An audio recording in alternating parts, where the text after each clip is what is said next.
Good morning and welcome to Mission Alive. My name is Sister Annette Parker. I'm a daughter of Our Lady of the Sacred Heart and I've worked in Papua New Guinea for 50 years. This morning I want to tell you about my most exciting adventure during my time on mission, and that was the eruption of the twin volcanoes in Rabaul. They were called Matapit and Vulcan.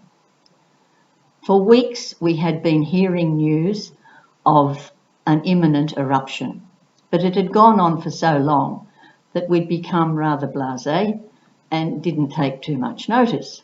We were getting no signs, no tremors, no nothing, so we did nothing.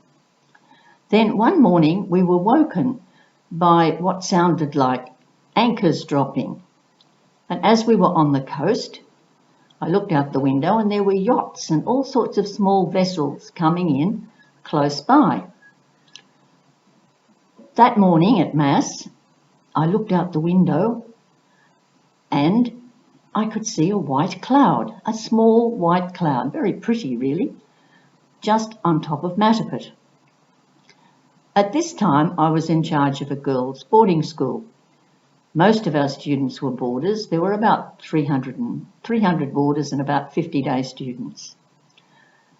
And they were all there, ready for school that day.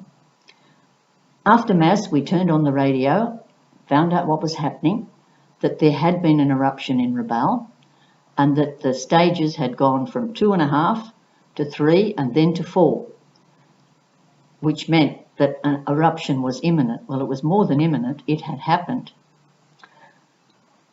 At 7:45, we had assembly, and the girls were quite happy to be there until, with a bang, Vulcan went up. That was the second volcano.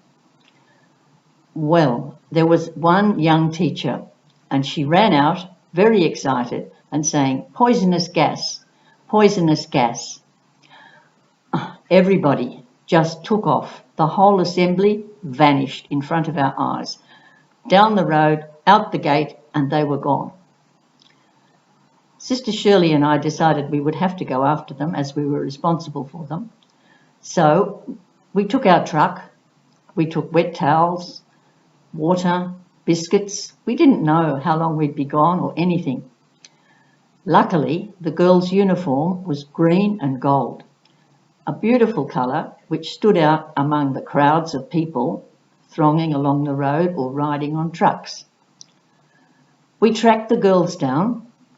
The early ones we sent into the bush to Vunabosco High School, which was close by, and it was a boys' school, so the girls were quite happy to go there because the boys gave them hot buns and tea.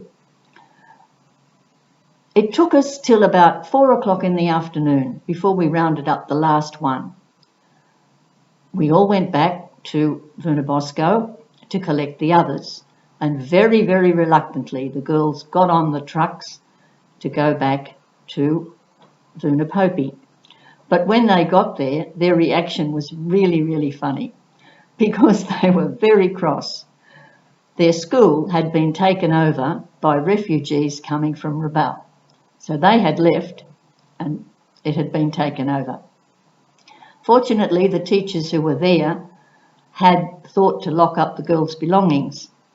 So we were able to reclaim a dormitory, and that was somewhere to stay. At this stage, we had about 60 left.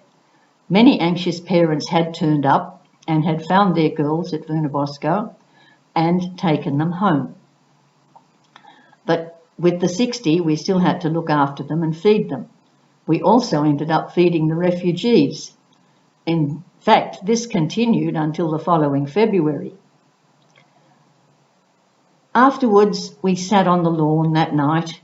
We watched the ugly, dirty cloud from Vulcan and the fireworks display from Matapit.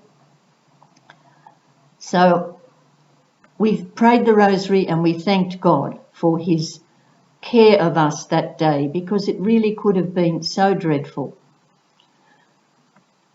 When a volcano erupts, it goes on for months and months. In 1937, when the Japanese came, they were guided into Rabaul by the volcano. And this was 5 years later. So our volcano went on and on and on. But it just blew dirty smoke so that everything was dirty everywhere. There were 7 high schools in Rabaul at that stage, but now 3 were completely demolished, completely covered with ash. And and 1 was damaged.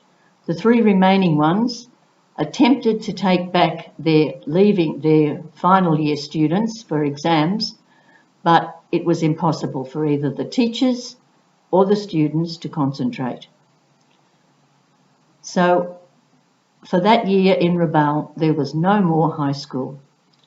So that's the end of my story, and we stayed 4 months with a refugee camp in our school. Thank you.